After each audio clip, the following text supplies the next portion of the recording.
audio.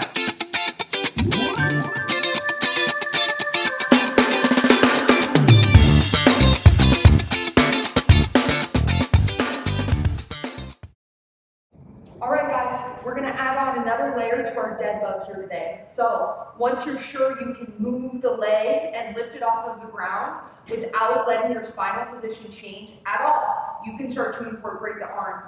It's really important here that we're not shifting back and forth a ton, because again, that is allowing us to avoid muscles or avoid biomechanics that we should be able to use. So that's how we keep ourselves honest, is staying neutral, staying even on the foot, staying even on the arms and the legs.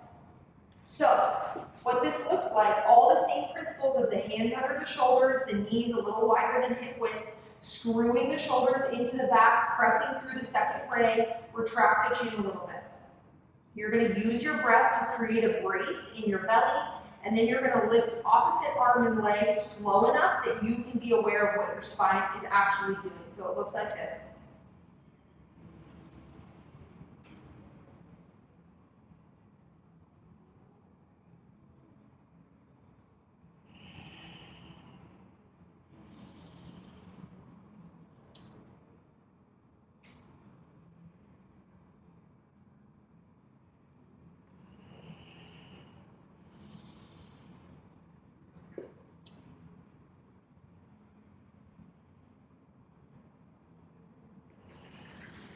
And that's dead bug with arms and legs.